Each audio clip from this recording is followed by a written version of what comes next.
Peace, family. Welcome to another episode, Underground Railroad Productions, y'all. Underground Railroad Radio. I'm back with Professor Griff and Sister Zaza Ali. Glad to have y'all back. Peace. We're glad to be back. Peace. How you feel? Everything, well, we got a lot on our mind, I guess, with everything going on in the media. I'm definitely happy to talk to y'all. Like we said plenty of times, the media is so biased and lopsided. When I have this opportunity to talk with y'all, it's great because the people get to hear, a completely different side from a completely different spectrum. I want to get right into this, y'all. Got the situation, Mike Brown, Darren Wilson, the cop who killed Mike Brown, didn't get indicted.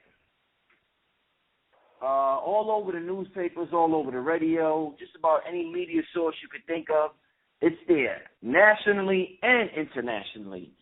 Before we get into the questions, I just want to get Professor Griff, Sister Zaza Ali, just give me your basic take, analysis, critique of everything you see going on and, your views on the whole situation so we could get a feel for where Professor Griff and Sister Zaza Ali stands at this point with what's going on. Well, to start off, I think we can say that in viewing this from a black point of reference, and viewing this from both male and female who've discussed this every single day since it happened, and viewing this from a perspective of knowing the history of the police in America and knowing the history of white people and the violence that white people have perpetrated on quote unquote people of color. When I say people of color, I don't necessarily mean colored people. When I say people of color, everybody but white, and even and that's inclusive of poor whites that have felt the brunt of and the sting of blow of white aggressive white men, especially in authoritative positions over the American people. I've seen women, white women, getting their hair pulled, kicked in the face, shoved to the ground, handcuffed, pepper sprayed, in many occasions. So I'm not leaving them out. But to give you our whole synopsis from where we're sitting, it's a classic, typical case study. It's almost business as usual. It's almost the same song and dance, just a different tune that they're dancing to. The tune a minute ago was Eric Garner. The tune before that was Trayvon Martin. Now we dancing to the Mike Brown tune. It's just a different officer, same kind of mindset, same kind of aggressiveness, same kind of end result. So we're looking at that and coming in it and trying to assess it and just kind of putting a spirit of, okay, maybe this time they'll charge him with something. Maybe this time it'll be different. And maybe that speaks to the sentiment of some people that are very optimistic that sat by their television screens and radios and car radios and cell phones the other night waiting for this quote-unquote verdict from the grand jury. And I think a lot of people were disappointed because it was almost like the Rodney King situation. We're seeing it. We see the body. We see the blood. People are saying that he had his hands up. He shot him from a distance, so it posed no threat. So we know we got to get charged with something. And then when it was read and it was given, they used their diabolical, systematic devilishment and to weave their bastard language into a language where it woo a lot of people to sleep into changing their feeling and their vibe over to be sympathetic towards a white brute, devil, beast, using deadly force on an unarmed black teenager. That's just my take from where I'm sitting, Brother Rich. Peace, Brother Rich. It's a lot of different emotions. To be honest, I expected that that this was going to be the result. I never thought that they were going to indict him, and I saw the way that they were using the media to play the whole situation out in public, to steer public opinion towards the end result that they got, and not necessarily to sway the jury one way or another. But when you look at the news now, and I've been watching CNN, MSNBC, and also seeing what's being written online, when you hear the commentary of a lot of these pundits or commentators online, in the media, it's like, what planet do you live on? It's like they are so beyond having any type of sympathy or empathy for this young brother. It's like, well, they made the decision, let's move forward. Why are you guys so emotional? We need to respect the judicial system. So for me, my message to our people, especially as a mother and having a son who is definitely, he's in California right now, but he has been greatly affected by this. He was greatly affected by Oscar Grant when Oscar Grant got killed, and being there in Oakland and being right in the thick of all of that emotion and tension, and us having real life conversations and then watching the movie, and now him going through Trayvon Martin, and now him going through seeing Eric Garner being killed, and now seeing this situation with Mike Brown. It has affected my son. So, to all the people, it's like, we have these different layers of black people. We have the upper middle class type, who separate themselves from the masses of our people. Then we have,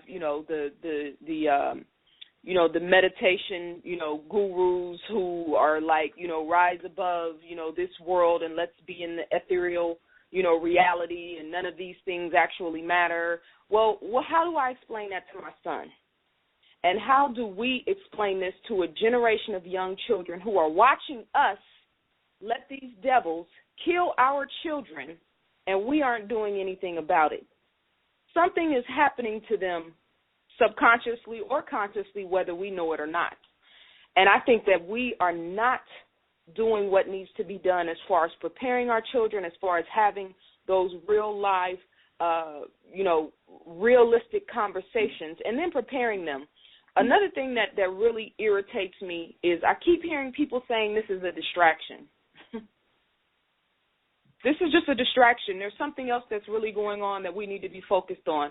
You wouldn't be saying that if that was your child laying out on the ground with his blood spread all over the place. And I think some of us, especially now that we have so many people that have knowledge of self now, it's like, this is a distraction. Well, what about, Lennon Lacy, the brother who was just found hung in Blattenboro, North Carolina, Tamir Rice, the 12-year-old brother who was just killed in Cleveland, Ohio, Akai Gurley, the brother who was just killed in Brooklyn, New York, John Crawford, they won't be indicting a police officer for his murder, Ezell Ford in Los Angeles. I can go on and on.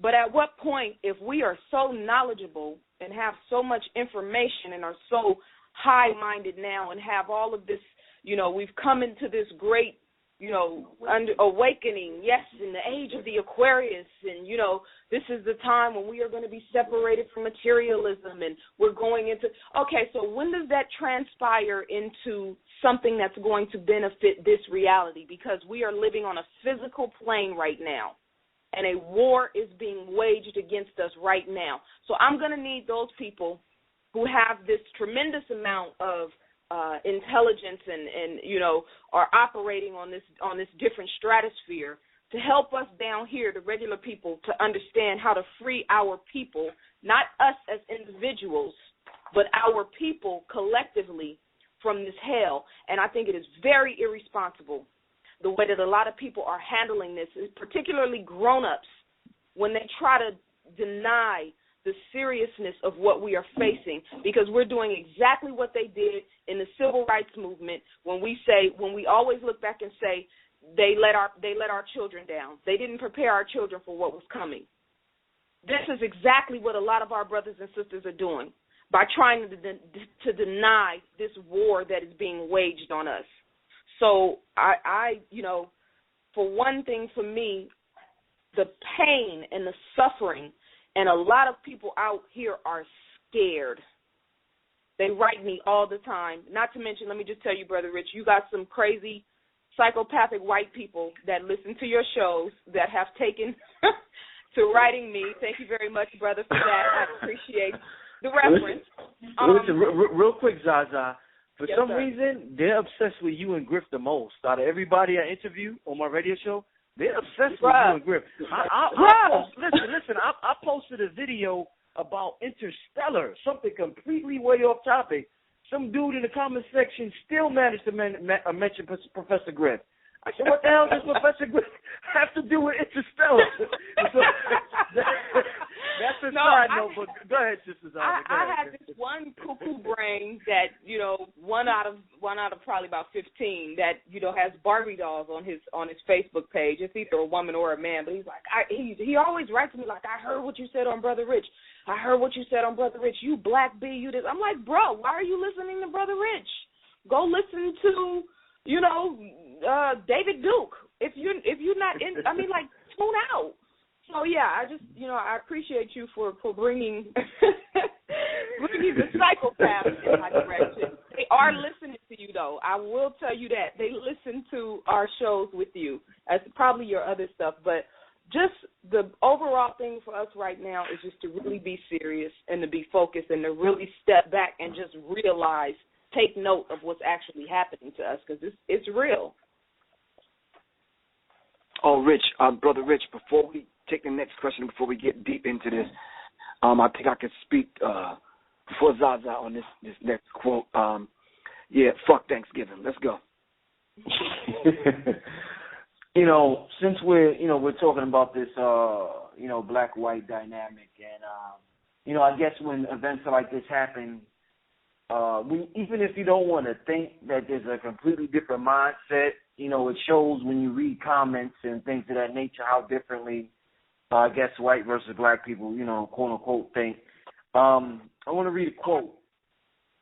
Karis once said, if blacks and whites didn't argue the most, they could clearly see the government screwing them both. My question to you is, are we blaming, are we focused on, should we not be focused on the white race in general? Is it just a selected few that happen to be white who's doing this and using regular, quote unquote, regular white folks and quote unquote regular black folks to fight against each other?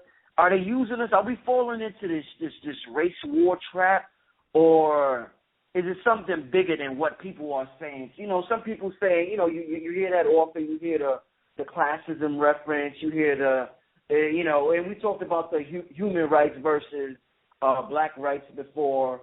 But, you know, based on this quote from KRS-One and just other people I interviewed as well, I mean, do you think we're being used as bait in this race war and that there's a bigger agenda from the higher-ups? Well, to answer your question very directly, yes, the vast majority of the people, 85% of the masses of the people who are blind, deaf, and dumb, are being used and herded, and the tensions are being exacerbated between both black and white. The ignorant masses of black people versus the ignorant masses of white people and a few other people caught in between. That's absolutely correct. But now, to say that and then leave it void of saying who it is that's hurting us and exacerbating the tensions, it does both sides a disservice. Who are these people? So when Griff steps out and calls them the Illuminati, we got a problem. Steve Coakley steps out and says, name the names, and we start naming the corporations and who benefits from it, we got a problem. Someone else steps out and says, well, it's the 1%, or it's the 2%, or it's the 10%. The rich bloodsuckers of the poor, the slave makers of the poor, the bloodsuckers of the poor. So at every turn, the white commentators, the white talk show hosts, the white, the Alex Joneses of the world, and Michael Tessarians and Jordan Maxwell will give long lectures and YouTube clips about who it is. And then we shoot them down. Ultimately, trickling down, and you shoot the Professor Griffs down, and the SETIs down, and the Black Dots down, and the Phil Valentines down, and everyone that comes up and points the finger at who these people are. And then we got the bourgeois element saying, well, we're just pointing the finger. We need to take accountability for what we do. And I'm saying to myself, this is one big ball of confusion, as the Temptations said. Do you understand what I'm saying? So even if there are exacerbating the tensions, even if they are hurting the masses to have this gigantic race war and clash, why don't those of us that know and understand it to the degree where we can come together and do something about it? Me and Zaza created a platform. We're part of your platform. We're speaking up, we're speaking out, and we're warning people. But it seems like the hurt masses of both black and white come at us and want to attack us when all we're doing is sounding the alarm. People are asleep. The house is burning down, right? Me and Zaza and Brother Rich, Black Dot, and a few other people smell smoke, and all we do is warn the people, but we get attacked. And this is sad. So you hear these black so-called commentators coming on some of these shows, Brother Rich, and they always point the finger and the blame at black people, and we never get around, never find enough time in these talk shows to state what the true and the real problem is. And I'm telling you, they're running from racism, white supremacy. I got something to say after Zaza says what she has to say, because there's a couple of references that I want to give you, Brother Rich. Well, you know, it's funny to me that KRS One would make that statement. He also made a statement about Nicki Minaj, which made me extremely uncomfortable. But, you know, it is what it is. That brother can walk into a room full of white people and make them extremely uncomfortable just by his presence. Right. He can get into an elevator full of white people, full of men, posing no threat to anyone, and make them feel uncomfortable. And we've talked about this on this show before. You've had that experience before, and Griff has had that experience. I don't even need to ask. I know. So, you know, Kevin Hart put up a tweet. I saw somebody shared it where he said, all cops are not bad. All black people are not criminals. All white people are not racist. Let's stop with the racism. Let's stop with the labeling, and let's all get equal in 2014. You're not in a position to equalize anything, bruh. And Kevin and KRS-One, it's like everybody wants to be safe. Nobody wants to really say what needs to be said.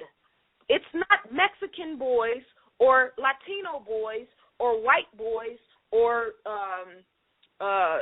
it's black boys. I keep hearing this thing, you know, colored people. You know, Barack Obama and all these people on TV, you know, keep saying people of color, excuse me, not colored people, people of color. No, why are you scared to say black? It's not happening to people of color. It's happening to black people. So this, I mean, you know, that sounds real safe. Black and white people, you know, they keep us battling each other when it's really the government who's screwing us all. That's very politically safe. But I bet you one thing, he won't go in certain towns at a certain time of night around this country. Read the book Sundown Towns. There's thousands of cities around the United States where black people know there's an unwritten rule to not go out after a certain time of night. Alex Jones has a video on his page where he shows the government fighting against black people. They're doing these, what do you call it, Griff? Where they do the planning for martial law? Drills. They're doing these drills. And I think the video is called Military Preparing for War Against Black People. And they're doing drills against nothing but black people. Black women with long weaves that look like a sister that just came straight out the hood. Brothers, they're going into apartment buildings where black people are actually in with their families and dragging them out. So, you know, Khalid Muhammad said we've been in a race war for 500 years. This didn't just start right now with the media putting up negative images of black men and trying to effeminize the black man and, you know, these recent killings. This did not just start. It never ended. That's what our people need to realize. It never stopped. Brother Rich, I was trying, as Zaza was talking, I was trying to find this track that Myron Fagan had put out. I managed to find 3 of them, but the one I was actually looking for, where it actually talks about Myron Fagan uncovering their plan to exacerbate the tensions between black and white, and those of us that would scream out and tell people what the plan is, we would be written off as crazy. But you could look up Myron Fagan's tracks, how our press brainwashes the American people. Myron Fagan, genocide treaty rears its ugly head again. The CFR completely unmasked as Illuminati in the United States, and he has, I believe it's over 150 tracks.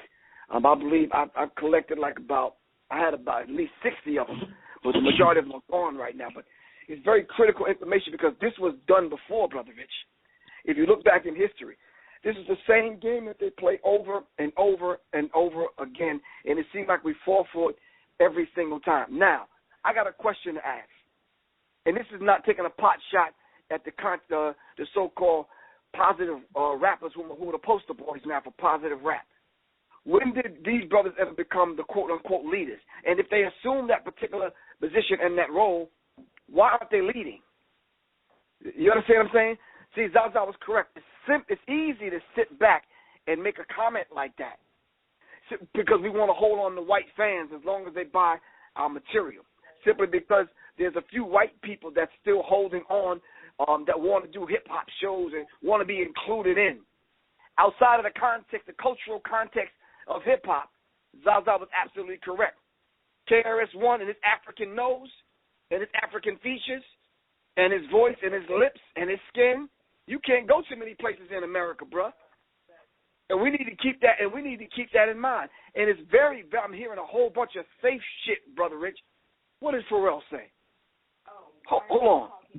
Bullyish. Yeah. Go ahead, I'm sorry. No, I think he referred to Mike Brown. He called it bullyish behavior or something like that. Yeah, I mean, he did say, he didn't agree with he felt like Darren Wilson needed to serve time, but he said, why are we not talking about Mike Brown's bullyish behavior in the convenience store? Okay, can we talk about that for 1 second, Brother Rich? Sure. Okay. You know the hard time that they give Barack Obama, right? Yes. Obviously black man. Obviously successful, made it to the highest office in the land. Are they bullying him? Come damn on. Right. Damn right. His pants ain't sagging. He used King's English, right? Uh-huh. He made it to the highest office in the land, right or wrong. Mm-hmm. Zaza on the show last night gave a beautiful observation of black men, honest, hardworking black men, doing their normal chores during the day, getting harassed by police. Good brothers, not sagging, not cursing, not acting crazy, not acting wild, no hat twisted backwards, no gang affiliation, none of that. No criminal activity, no police records, honest brothers, Brother Rich. So when you talk about bullying, I remember just a minute ago, they had these anti-bullying, they even tried to come up with an anti-bullying law, Brother Rich. At the same time, what's spread across the New York Times, Time Magazine, U.S. News and World Report, CNN, and a few other alphabet boys, a war on terror. That is a gigantic contradiction. You're perpetrating a perpetual war. At the same time, you're talking about not bullying. America has bullied everybody on the planet for their natural resources. The nerve of these Negroes to talk about bullying. Little soft-ass little Pop-Tarts and fucking Twinkies like Pharrell. You understand what I'm saying? The most that concerns that Negro is what goddamn dress he gonna put on in the morning. That Negro ain't never been black. See, he was a bitch nigga on the playground that the bully bullied. You understand what I'm saying? And now from his safe condominium or his plush 9-bedroom home, he can make these kind of comments. I took some notes on what you and Sister Zaza just said, a couple of notes. Then I want to ask a question on. Griff, you just said, all we do is warn the masses and we get attacked. Mm-hmm. Sister Zaza added when she spoke that they keep saying people of color. We talked about this concept of white privilege in previous shows, I've had somebody recently. I spoke to somebody recently who was kind of asking me. They was like, Rich, man, why does it seem white people get angry when black people talk about anything related to the upliftment of black people? So it seems as though, they just get upset. It has, all we're doing is trying to learn our history, the brother was saying, and it seems it upsets them. We're being brutalized, terrorized, and for some reason it upsets them more than it upsets us. So the question I want to ask you, Professor Griff, Sister Zaza Ali, is what is white guilt? Because we talked about the concept of white guilt. I want to know what we talked about terms white privilege, race baiting, anti-Semitic, all these terms that they throw out there. What exactly is white guilt, where a white person gets mad at you, and you're the one that should be the one that's mad, and they're more mad at you? What is that about? Brother Rich, some people will probably want to call me because of the comment that I'm about to make. My number is 678-557-2919. Don't put it on Zaza, and don't put it on Brother Rich. Y'all can call me directly. I've had firsthand experience with a brother who was interacting with white people in Dix Hills. You know where Dix Hills is, right? Right. Yeah, on Long Island, posh community, white people up in the hills don't want to be bothered with black people, right? This brother said he had firsthand experience. White women in all these about-to-be rape clubs that want black men to come in and whip them and beat them to beat the guilt out of them. They want to be punished. Now, these women were actually having orgasms. They were getting beat so much. They wanted to be punished simply because they know they're guilty of what they did to black people, and they know one day, if God is just, and God is just, that one day they're going to be paid back for what they've done to black people. And I think they feel this. I think they go to bed with it. They wake up with it. I think every single day they think about one day the sleeping giant is going to wake up, and we're going to treat them like they've treated us. But that's not in us, Brother Rich. So white people, for a minute, y'all might be safe, depending upon how y'all treat us, the rest of us. But I'm saying to you, Brother Rich, we don't have that in us to treat white people that way. Because if we did, like they said in the movie Django, we would have slit their throats, man, in any and every given turn. You understand what I'm saying? But it's not in us to do, Brother Rich. And I think white people think that we're going to act like they've acted over the last 500 years. We've had a 500-year-old bully that's been bullying us, and they feel so guilty that every time something like this happens, they always got to go back to these same old, regurgitated, old-ass, tired-ass themes. Me and Zaza was in the car, and these people would talk about, well, they're looking for handouts, and, well, rather than them going to work, they'd rather just receive welfare and this, that, and the other, and, right, where are all the black men? There's no black men in the home. And nobody is speaking to the condition that got the black man out of the home. No one is talking about racism, white supremacy, systematically got the black man out of the home.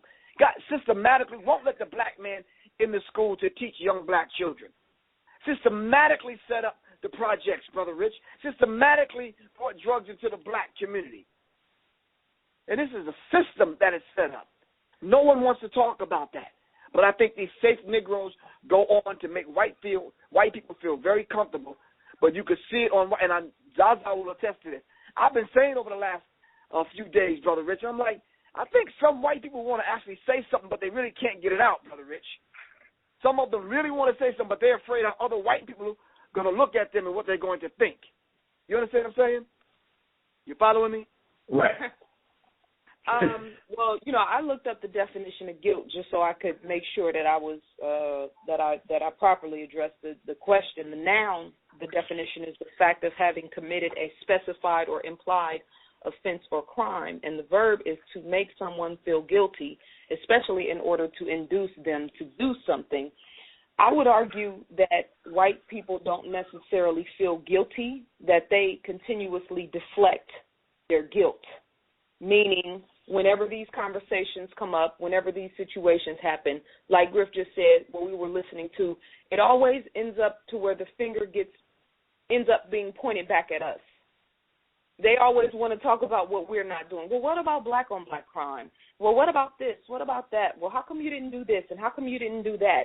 And this takes me back to what KRS-One said, talking about the government is screwing us all. You know, KRS-One knows the history. And he knows that long before there was TV and, you know, media propaganda and all of this stuff, that brothers and sisters were getting lynched. And white people were standing around smiling. Exactly. They had celebrations where tens of thousands of people would come out to see a black man lynched. And you look at the postcards and the pictures, and the people are smiling, happy. It was a celebratory event where people would put on their best dress clothing. So when you look at, and that's from Without Sanctuary as well as 100 Years of Lynching. So when you look at now, you have the Darren Wilson raised $432,000. You know, Pop said cops give a damn about a Negro, pull a trigger, kill a nigga, he's a hero. These police officers are actually getting notoriety. George Zimmerman is a hero for killing a black child. And I think that it's shame on KRS-One for not saying that. And maybe he has said it and I didn't hear it, and if he did, he did, then I apologize, or, you know, we can strike that from the record. But this is what we're not talking about. How is it that, you know, they have CNN interviewing people, police officers are riding around Ferguson wearing I am Darren Wilson wristbands? It's like, you know, this whole idea of the fascination with the black body and the fascination of killing black people, it did not start in the 2000s. It did not start when we were being lynched. It started when we came in contact with these people. And I think that for us, just as a people, just in our conversations and in our keeping it real conversations, we need to deal with that because it's never stopped. No, all black people are not killing, white people are not killing black people. That's a given. But they are killing us. There's a picture floating around on Facebook of a white man standing over a little black baby's body with a rifle. Do we just, you know, I mean, what Elijah Muhammad said, you don't feel around in a grass where there's snakes to find a good snake. So I think that, you know, the concept of manifest destiny, when the Europeans went all around the world, they think they civilized us. They think even though we're here, even though we're, you know, in poverty or, you know, dealing with these different situations, white people think they civilized us, and they act like that. And it's reinforced in the university systems, in the textbooks, in the media, in all the different aspects of civilization, of so-called civilization in this society. So I don't think consciously most white people feel guilt. I think subconsciously they may feel it and it's coming out in a different type of way, but I think most white people are tired of hearing us talking about white people. They're tired of hearing us complaining about racism, white supremacy. They feel like black people need to pull themselves up by their bootstraps, just like all the rest of the people who travel to this country from around the world and who make it. The psychological damage, we were just watching, what was that called, with Aaron, about police brutality on CNN? Black and Blue. Black and Blue. It just came on right before you called, Brother Rich. And the brother was talking about the psychological and emotional damage that was his mother was talking about the psychological and emotional damage from his interactions with the police. Can you imagine growing up and having to deal with that every day of your life? Being stopped consistently? Most white people can't even fathom that reality. Oh, it's not that bad. It's not, it's not really that bad. The police are just here to protect and serve. I don't understand what the big deal is. But when you're a child and you're constantly looking at black men that look like you being killed, where are the white people who are calling out about we should be ashamed of ourselves? White people should feel guilty. Besides Tim Wise, white people should feel guilty. I don't hear that. I'm hearing oh, the grand jury made their decision, so you people need to move on. Matter of fact, why are you tearing down your own city? You look like savages. Well, you weren't saying that when the Pumpkin Fest riots were going on. Right.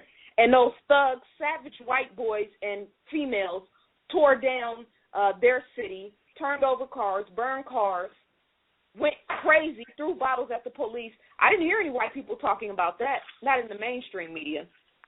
So I don't even think it's guilt. I think subconsciously it is, but I think it's deflecting the guilt. It's always the finger ended up being pointed at us. Quick question about the aspect of the entertainers. I guess Griff said plain and safe as far as the entertainers and celebrities. In situations like this, people immediately go to now we have the platform of social media, so people immediately go to social media to see what celebrity is saying what about a current event. And I guess they feel like Zaza, you said it in one of our first shows where you feel as though they have a responsibility because they give voice to the voiceless. Do you feel as though it's unfair to expect them to say these things, considering that they have these multi-million-dollar empires and they could jeopardize all of it? And what I mean by that is it smarter to be strategic? And to give an example, I'm sure George Bush wanted to call us nigger 1,000 times. Him, his father, and he has his granddaddy. but do you feel as though it's more important to be strategic instead of just blurting out emotionally how you feel? As far as people say they feel as though white people are able to hold their emotions in more and not say how they really feel, as opposed to us as we feel as though we got to tell everybody all the time how we feel. Well, that's not necessarily true, Brother Rich. White people express themselves every single day. They have a system called racism and white supremacy.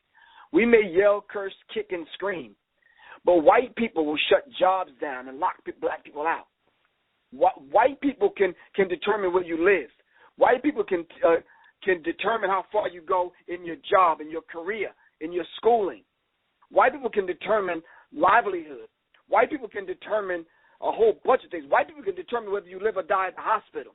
White people can determine whether or not you do 3 years, take the wristband and go home, or 40 years in prison. White people can determine a whole lot, Brother Rich, and they do speak out, and that's how they speak out, because they have a system in place. You and I may kick and scream and call names, and we can't impose anything on white people. That's what you call racism and white supremacy, Brother Rich. I'd like to ask KRS-One. You talk about it's the government that is exacerbating the tensions. Well, who the hell is the government, KRS-One? You know damn well it's a bunch of rich white boys. That's the government.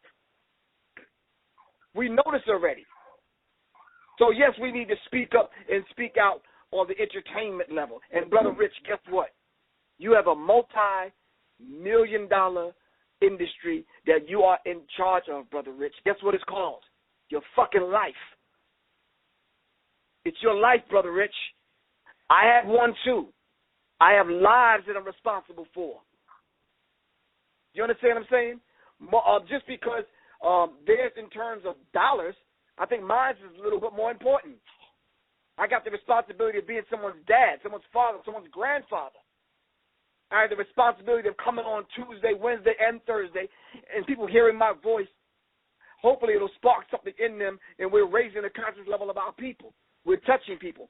We have a heavy duty and responsibility, Brother Rich. So just because these people are making deals with their slave masters' children, and they may stifle themselves, like I know a lot of people do. They feel like they're in a position where if I say something, they're going to pull the plug and stop writing the check. We understand that, Brother Rich, and nothing wrong with them being strategic. But how come no one ever says this, Brother Rich, when they talk about calling black women bitches and hoes in their songs and making these crazy-ass videos? No one says anything then, Brother Rich.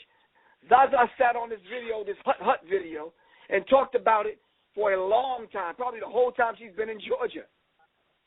And I didn't see any of these brothers follow her lead to get the video shut down or go step to this brother and talk to them. So there's a lot of things we can do, Brother Rich, both public and private, Brother Rich. I'm going to say that again. There's a lot of things we can do, Brother Rich, both public and private. We don't always have to yell out now. A lot of times white people will put their money where their mouth is, won't say anything, but put their money where their mouth is and let that speak for them, and they'll support a cause with their money and their resources, Brother Rich. Why can't we do that? There ain't nothing wrong with Michael Jordan giving Underground Railroad $1 million for you to operate, right or wrong? Right. Ain't nobody got to say where the money came from. I won't tell nobody. Get Enemy Minds ready on about $3.5 million. We'll take it. Plain and simple. So I want to ask, and I want to underline this. I want to ask KRS-One the question: who is the government? I want an answer to this particular question. And let me just say one thing before I pass the phone, Brother Rich. Negroes need to stop talking about we're burning down our own community. We don't own shit in Ferguson. It ain't ours to burn down. The brothers have done the research of the amount of homeowners there in Ferguson, Brother Rich, all right, is under 20%. I'm going to say that again. The businesses, and the homeowners is under 20%, Brother Rich. Homes were not touched. So let's rule that out. Some business was set on fire. O'Reilly's, AutoZone, and a few other places, which we don't own. The beauty supply, we probably own the beauty. No, the Koreans own that. Right. A sister's pastry shop was burned. But that's it, Brother Rich. We ain't burning down our own community. And let me just say one last thing. White people always burn shit down in their own community, Brother Rich. As a matter of fact, white people always been burning shit down. They burn crosses and they burn a whole bunch of other shit. They burn down the Twin Towers and a few other things. But they don't know, no one, double negative, not anyone talks about that. This white-on-white violence that we've been experiencing ever since we've been kidnapped by white people. You know, Brother Rich, I think I don't understand why me us as sovereign human beings, you as your own man, Griff as his own man, me as my own woman, how we can accept the responsibility and accept the condition, our responsibility as far as the condition of our people and doing our part to help and do something about it. But then when it comes to celebrities, we say, oh, they're trying to be strategic. Who are they? Thank you. What are they? What the hell makes any of them better than any of us? If I expect my son, and I had a conversation with my son, we were texting back and forth about the whole Mike Brown thing, and I told him when he was expressing himself, this is why I'm doing what I'm doing, to work for our people so we can stop this from happening. I expect my son to question me if I'm not doing something, saying something, using my voice, using my energy, using my spirit to work towards our people. We should expect our young people to be questioning these celebrities. You have millions of people following you on Twitter, millions of people following you on Facebook, people paying their hard-earned money to come into your shows, buying your music, giving themselves to you, investing in you, and you don't give them shit in return but a good song and dance. You have no connection to the masses of people, whether it's black, white, brown, yellow, whatever. Bob Marley, Muhammad Ali, these were Marvin Gaye, the singers who actually spoke about the pulse of the people and gave their music to the world and dedicated themselves to changing the world. These are the people who we still talk about. Nobody's going to talk about Rihanna 50 years from now. She's nobody. She'll be nobody then, excuse me, except what she leaves as far as her money to her legacy to her people. So this idea, celebrities are just being strategic. I'm being strategic by having this conversation with you. I know that we average a certain amount of people who listen to us with you. I know that our show averages a certain amount of people. It's like you said multi-million dollars. So you mean to tell me you're worth $10 million, $20 million, $50 million, $100 million, and you still can't speak from your heart, from your soul, and say what's really on your mind? You're not free. You're still a slave. And that's one thing that I really don't get. You can watch the world going to hell in a handbag, literally. and because you are on the front of TMZ or, whatever fashion magazine, that you feeling yourself because you got on enough makeup and, you did enough Pilates that you look to be this beautiful, perfectly put together human being, and the world is going to hell in a handbag. We weren't saying that when Rihanna put up a post about free Palestine. Everybody was in an uproar when the Israelis were bombing Palestine, and they're going to be doing the same exact thing when they do it next year. Why can't we get up in an uproar when it's about our own people? The worth, the value, and the worth of an entertainer is no more valuable than yours, Brother Rich. Who are they? You understand what I'm saying? It's no more valuable than yours. I want to touch on Professor Griff, Sister Zaza. I guess the day after this occurred, Darren Wilson did an interview with Stephanopoulos, or I forget the gentleman's name. Stephanopoulos, yeah. On ABC. One of the things that came out in his testimony, I listened to the interview and, I read, part of his testimony.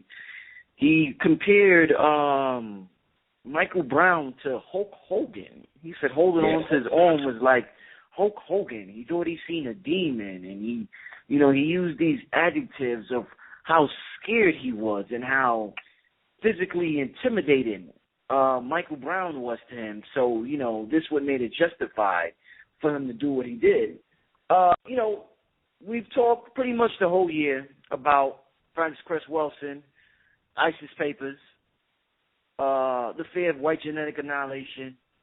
Does this confirm what you've been saying the whole year on my show as far as an innate fear that exists within them? Listening to his interview and reading his testimony? Exactly. Consciously or subconsciously determined. It's the fear of white genetic survival. I mean, they fear white genetic annihilation. They fear that instinctively. They know that we have something that they don't have. Just the whole idea of Mike Brown being 18 and as big as he was. You understand what I'm saying? But they will look at a 4-year-old that way, Brother Rich.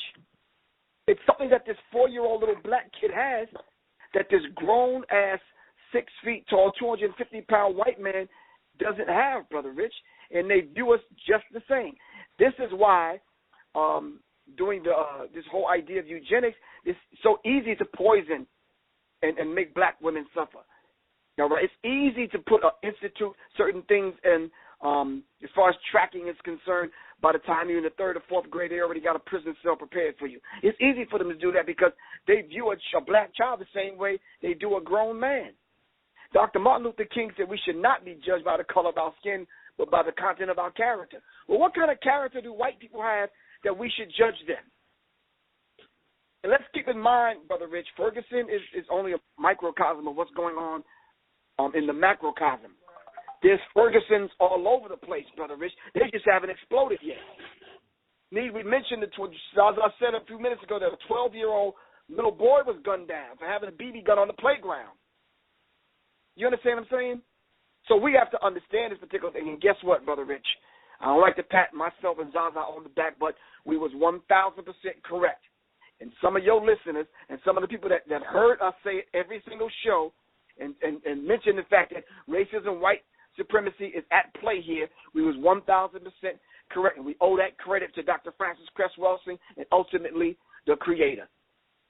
We was absolutely correct. Subconsciously, Darren Wilson thought that he was dealing with a big, gigantic Hulk Hogan who was a demon and felt the need to shoot him 12 times, 10 times, however many times he shot him. Hell, if it's one time, it's one time too damn many. Well, I personally think that he was lying. Oh, hell yeah. I don't think he was scared. I don't think he was intimidated. He's sitting there with that loaded weapon in his holster, all that lead seeping into his body and making him even more aggressive devil than he already is. I think he's lying, and I think that he used those keywords that always resonate with white people, like demon, like scared, like intimidated, to play on the sympathy of the jurors. I mean, the other thing we need to mention is that Francis Cress Welsing talked about the gun being the white man's penis. The gun is his competitive edge, if you will, or the equalizer, exactly, to the black man's penis. Because when we talk about genetic annihilation, black men and women being the most, having the most ability to genetically annihilate all other races, but white in particular, because they all come from us anyway. But you know, he mentioned eugenics. The eugenics program has mostly been a war on black women, so it's neutralizing the melanin factor, and it's subconscious and it's conscious. In the book Norm Breaking Rank by Norm Stamper, he has a whole chapter called "Why Do White Cops Kill Black Men?" And in the chapter, he talks about the fact that from the time you go to the police academy up through dealing with your different sergeants and whatnot, all of the white officers in one way or another have been trained and institutionalized to fear black men, to always suspect black men, and to handle black men differently than they handle any other men, any other people. Why aren't we talking about that? Why aren't we dealing with that? KRS-One, get the book Breaking Rank by Norm Stamper and read that, and then talk about the government screwing everybody. So it is genetic annihilation. It's also, I think, you know, they want to confront our brothers. It's like, I see you. It's something about you that I just can't stand. So let me confront you. Let me throw you up against the car. Let me put my gun in your mouth. Let me let you know who the real man is. Why? Why do they do that to our men? And like I said on the show before, it can be the corporate brother who's just coming in, working hard. He ain't kicking up no dust. He's, you know, doing everything he got to do. He's playing the game, being strategic. It can be the brother, the athlete. It can be the, just a brother at a fast food restaurant. They always mess with our men. Why is the question that we have to deal with? Because we're so busy trying to make them accept us, we're not dealing with the reality. What if they never accept us? Then what? And Brother Rich, let me just say, as we always say, we always say that, you know, a lot of these people are not trying to find a way to destroy racism and white supremacy. They're trying to find a comfortable place in it. And I think it's befitting that we say that at this point simply because we need to lose the fear, Brother Rich. Sooner or later, one day, Brother Rich, you as a man are going to have to face this. Sooner or later, one day. Not a question of if, Brother Rich, but when. You understand what I'm saying? This is very, very real. Let me say this, man. W.E.B. Du Bois said, a system cannot fail those it was never meant to protect. And you heard me say last week, man, this system is not broke. It was designed this way, Brother Rich. This is why last night I called the attorney out, man, Darryl Parks. He says he is 1,000% confident in this system in America, the judicial system. This big dumbass Negro, this system ain't designed to protect you, you dumbass. Big, dumb, doofy, stupid, goofy-ass Negro. This system is not designed. Listen, Brother Rich, we often gave the analogy about the spider. When you get caught in the fly, gets caught in the spider's web, that's not the time to negotiate with the spider. Right or wrong? This system is not designed to protect black people. We need to get that in our heads, man. White people are perpetual, bitter, natural enemies. Plain and simple. I want to bring up something that's being pushed heavily, and not only social media, but... Brother Rich, you always so cool, man. We can finish your point, man. He'll come back like, yeah, so I want to bring up cupcakes and frosting and icing and... Come on, you breaking my coolness now, man. I'm sorry. Go ahead. I know you have to keep it cool and keep it calm. Oh, man. We brought up this, well, there's recently, since this happened, there's been a big campaign, not on just social media, but I've just seen, I think it was on the internet issue of Forbes magazine, to boycott Black Friday. I believe it's headed by the guy who directed Fruitville Station. I forget his name, but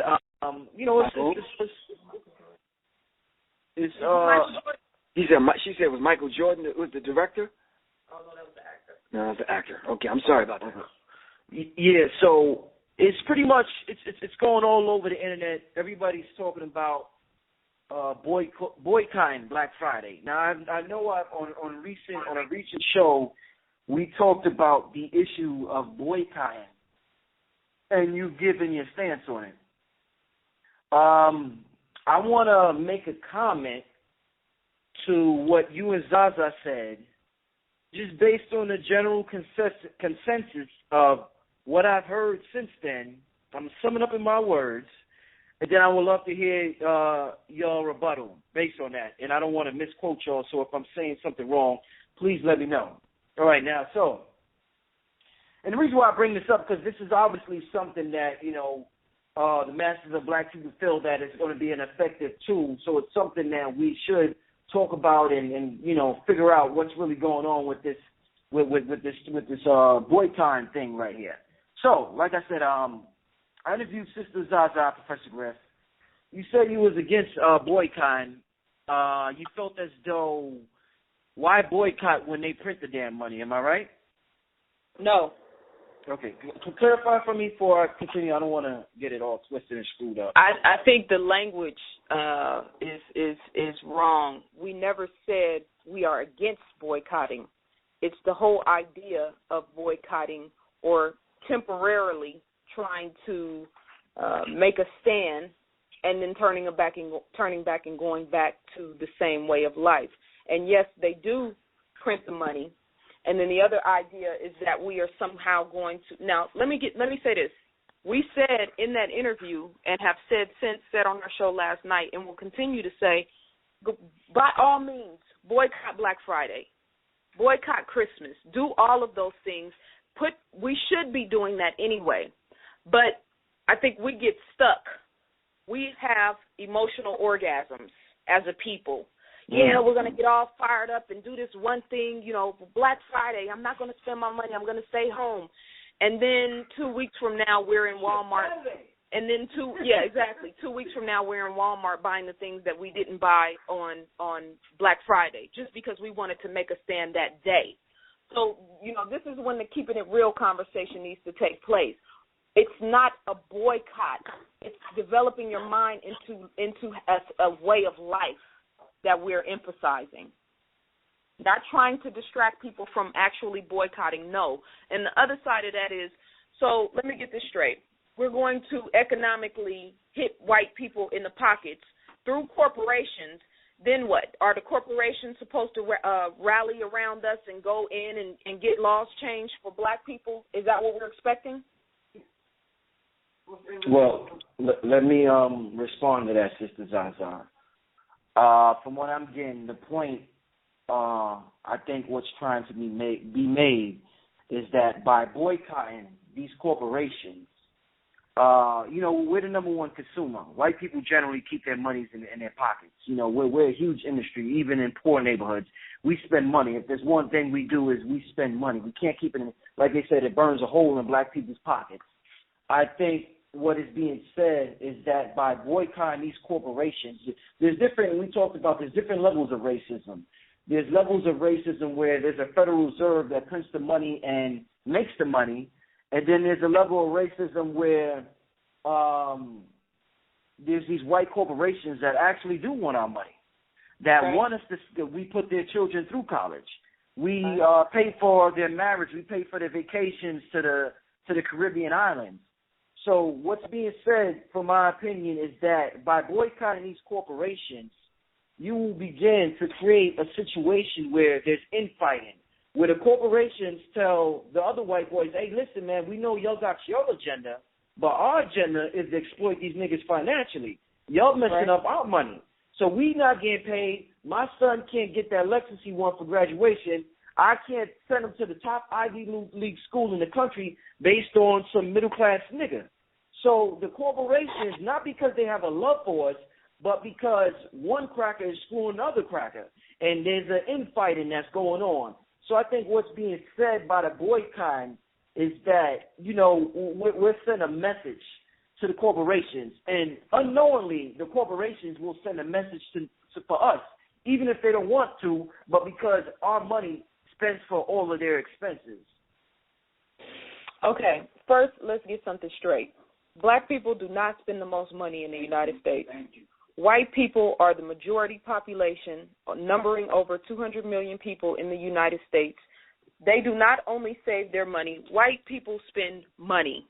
White people take fabulous 2- and 3-week vacations. I've seen them at fabulous places. They spend money. So this idea that we are the only consumers, that we are the only people that are fueling the American economy, we need to take some courses in economics and understand how the United States economy actually works. There's a whole world outside of black people spending money that is keeping the United States economy running. So, yes, we should boycott for Black Friday. I'm going to say that again.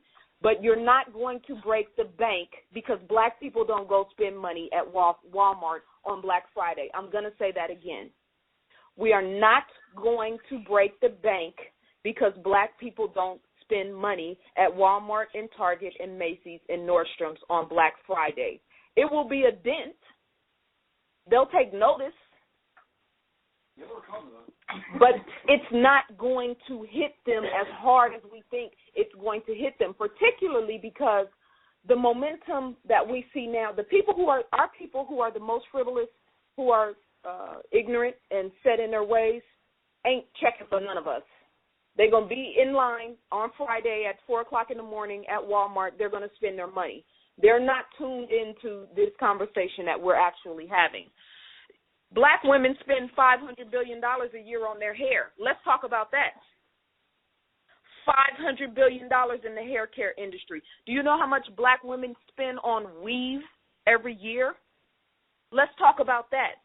So when we say we're talking about changing the way you think, changing your mind, becoming a nation within a nation, this means, okay, instead of me spending $200 every month on my hair, let me find a different way. I'm going to budget myself to where I only spend $50 a month. Because this one-day thing, this holiday thing, it's like we're inadvertently making this holiday agenda again, even though we don't participate in the holidays. It's pulling ourselves out of this system and changing the way that we actually think. And then you're not going to spend money on Black Friday, but then you're going to work at Clorox on Monday? How many of our people actually work for the same corporations that we're going to boycott? Let's talk about that. So it's not trying to discourage people from boycotting. By all means, hell yeah, let's do it. I don't spend money on Black Friday, so it's not going to be a big thing for me. I will encourage all of our people to do that, yes. But then what on Saturday? And then what on New Year's Eve and on Christmas Eve when you go out to the club and spend $150, you spend $75 to get in, you spend $75, $100 on a new outfit, you spend $50 at the bar. What are we really doing? When we take the money from Peter and give it to Paul the next day. So it's just having a real full-fledged conversation. When Trayvon Martin got killed, we did the same thing. Flyers everywhere, blackout, no shopping on Friday, no this, we're not doing this. We did the same thing when Trayvon Martin got killed. What happened? Oh, well, enough people didn't participate. How do you know? Who kept the statistics? Right. We got to go back to them to keep the statistics to find out if it was even effective or not. That's what I'm saying, Brother Rich. We're not trying to discourage our people from not doing that, but boycotts are temporary. And I keep saying the Montgomery bus boycott lasted for a whole year. Our people walked. They did everything that they had to do to financially stop supporting the Montgomery bus boycott. So they said, all right, we'll let you sit on the front. We'll let you sit wherever you want to sit on the back of the bus.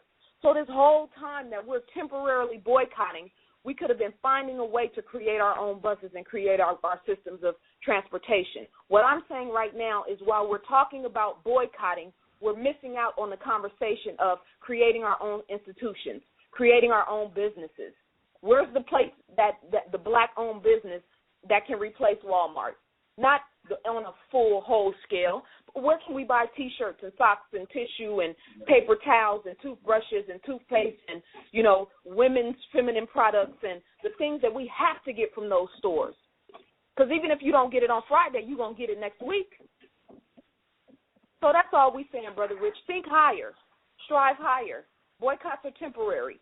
What are we going to do after Friday? That's what we're talking about.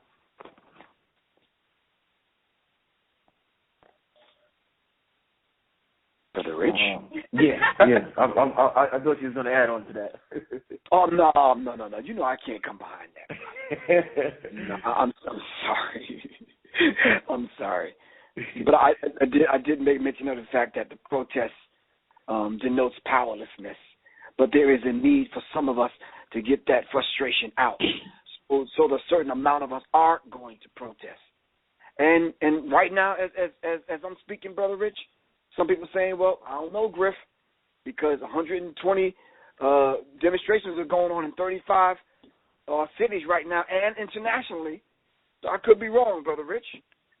And it should let white people and well-to-do uppity-ass Negroes, this should send a signal to them that there's more people mad other than black people. Right. That was you brought it, you segued right into my last question that I had, Professor Griff.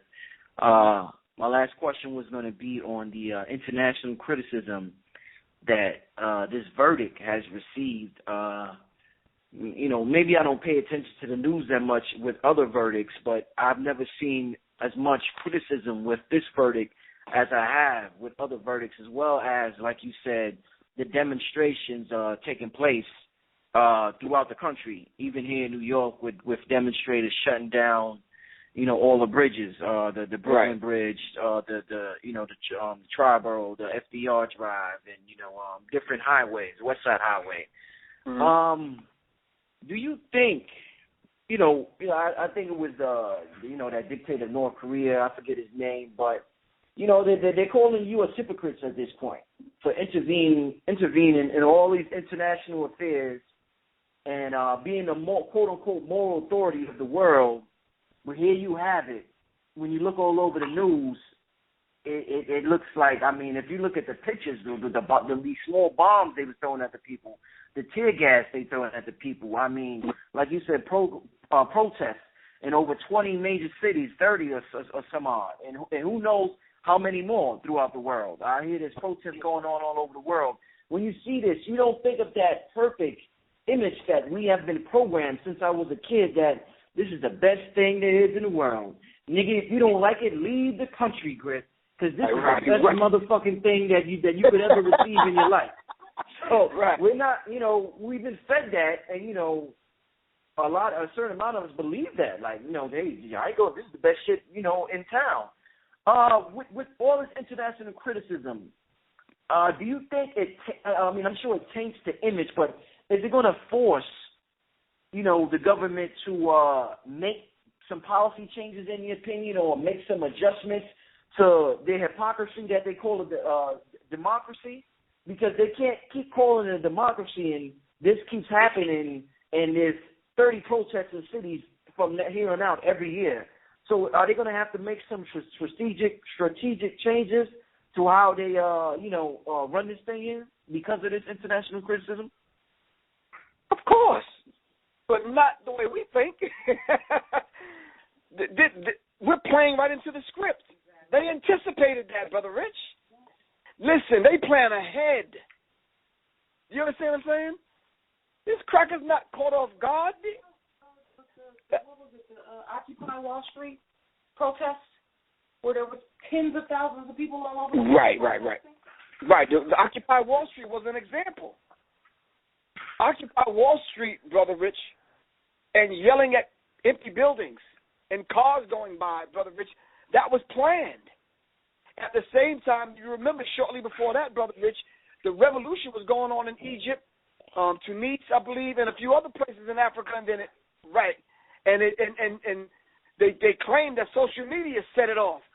That was covert operations, man. You know that, Brother Rich.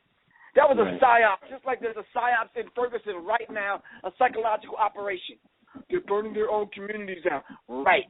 June 10th, Aaron Muhammad gave us the information on June 10th. The city council had already met, Brother Rich, on the gentrification of that particular area in Ferguson. They was going to level those buildings anyway, Brother Rich. 886 acres was designated for gentrification. Now, if you Negroes don't know what gentrification is, spell it, go to the dictionary, look it up, and find out what the hell it means. Because you were probably a part of it and didn't know it when they moved your ass out of the projects, took the projects and made them lofts and condominiums. Right, gave you a voucher to move your ass out somewhere. You was a part of it and you didn't even realize it. But, Brother Rich, they plan in advance.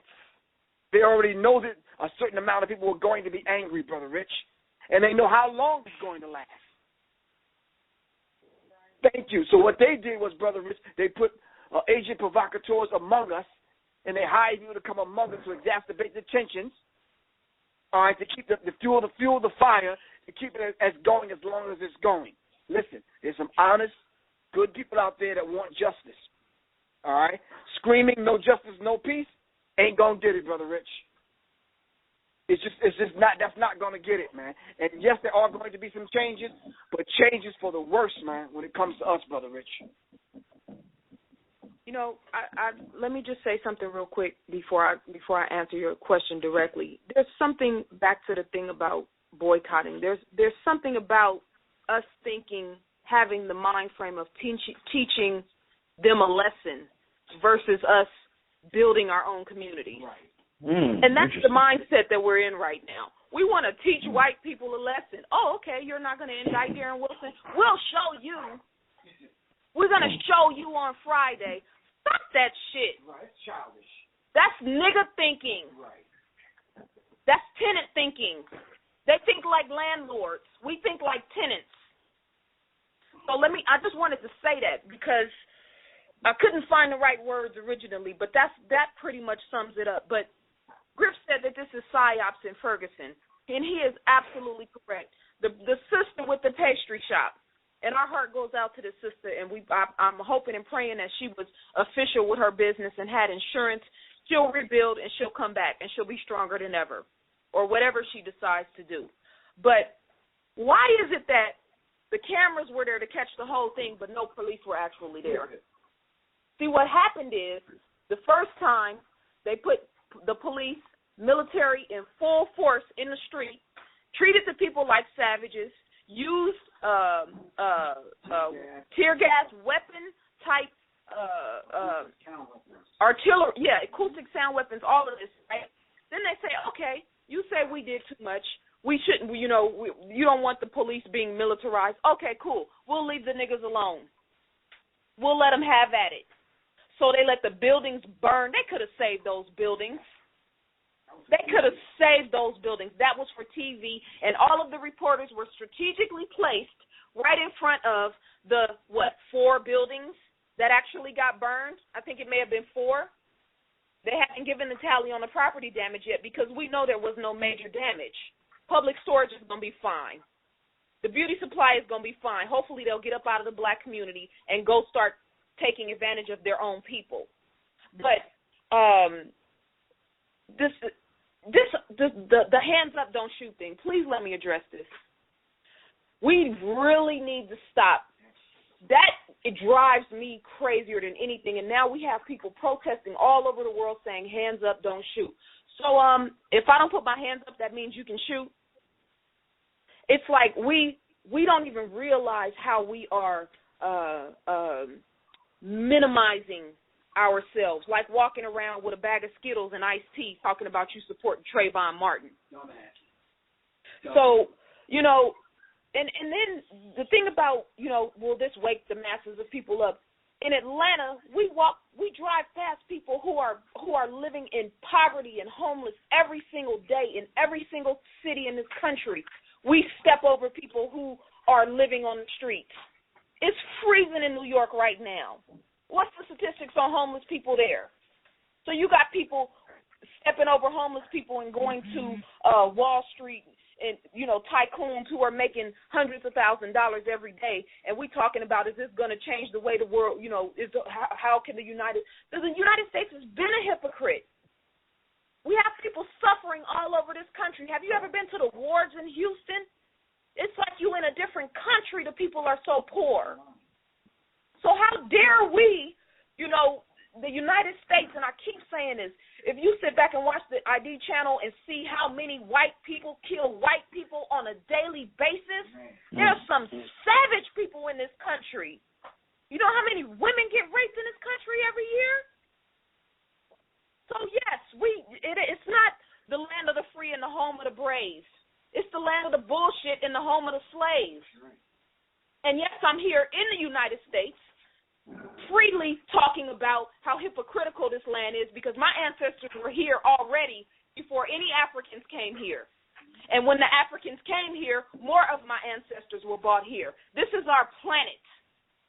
So when I talk about being a tenant versus a landlord, that's how we have to start thinking.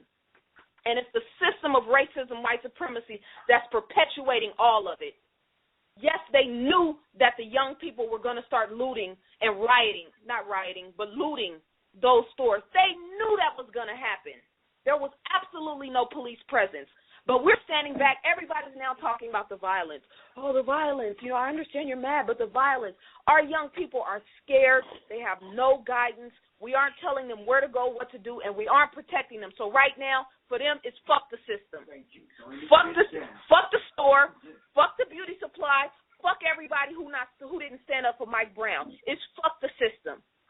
Now, instead of us standing back and pointing our nose up at them, we need to be getting them together and organizing them and teaching them how to master that energy and nurture that energy into something positive because they warriors.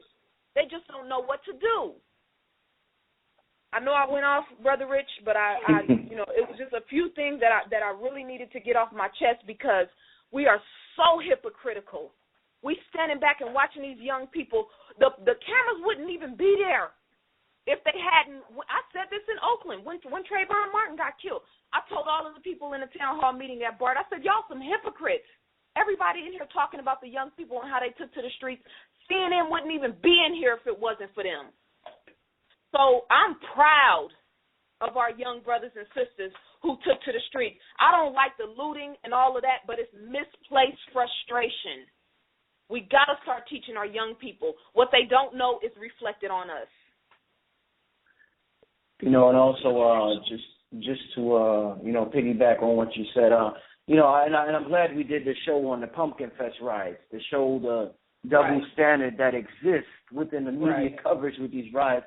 You know, there was also riots broke out just this year after the World Series. They riot. I mean, they riot for baseball games. They rioted after the coach at Penn State when he got fired. Them students at that school tore that place up. Mad because he got fired because he didn't report that boys were being molested. Black boys were being molested. Sandusky. Yeah, exactly. They tore the school up. But that wasn't reported, Brother Rich. You know, that was white on white violence. Yeah, so we're selective in the blame game, Brother Rich. We're very, very, very selective in the blame game. Let me tell you something. I said it earlier. I'm gonna say it again. White people burn shit up. Plain Tulsa, Oklahoma, Brother Rich. White people bomb shit and they burn shit up. Plain and simple. I mean, didn't that Chicago burn down? White people burn Chicago down. I mean, we forget, man. And this is very real, so I think Zaza kind of laid it out. What do you tell the average 18, 24-year-old who've been in and out of the system? Nobody will stick up for him. Nobody will protect him. Don't have money to pay for a decent lawyer to get him out of this trouble that he's in, that he wouldn't even be in the trouble if he had some opportunities, if he had a way out. You understand what I'm saying? People are frustrated. And there's more people other than black people that's frustrated, Brother Rich. And what's going on CNN and around the globe, man, is a tall tale, man, to be told. And I want to see how they're going to spin this one, man. Well, I definitely enjoyed today's dialogue. Like I said, I can't stress enough how happy I am that we have an outlet to talk to the people other than CNN and Don Lemon and, O'Reilly and all of that, because, the double standard that exists there is just so blatant. It boggles my mind why people can't understand what's going on. At any rate, I want to give you and Sister Zaza the opportunity, as always, to give your contact info. Let the people know any way possible they could contact y'all, listen to y'all, get your products, information, whatever. Well, first of all, thank you, Brother Rich. I appreciate the platform. This is important. The impact that this show is having on our people around the world, I don't even think we realize. And sometimes when people write me and tell me about what happened, how we changed their way of thinking something. They write me all the time. We appreciate each and every listener, everybody who lends their ears to us, who opens their minds and their hearts to listen to what it is that we're saying. We love you. We love our young people, all the brothers and sisters that are hurting right now, that are trying to figure out how to process this. We with you, and we are human beings. We are just as angry and frustrated, and, we just have to manifest that into something positive and build something for our people. So thank you, Brother Rich. We definitely appreciate you and this platform and being able to speak to our people. We are going to be in Norfolk, Virginia this weekend, Saturday. No, that's the wrong one. Looking at the wrong flyer. Norfolk, Virginia, the 29th and the 30th from 5 p.m. until I'm going to be speaking on Saturday dealing with plagues of dysfunction, and Sunday I'm going to be doing a lecture dealing specifically with Ferguson and what's really going on. Griff, what's your subject for Sunday? You don't know? No, son, I'm going to do a back-to-back Prelude to the Revolution. Okay, Prelude to the Revolution, and he's performing with Public Enemy on Saturday. But the address is 633 West 35th Street in Norfolk, Virginia, and the phone number to contact them is 757-314-1943. My Facebook page has been shut down again. So I didn't know it that for sure if they were monitoring me before. I know for a fact that they are monitoring me now.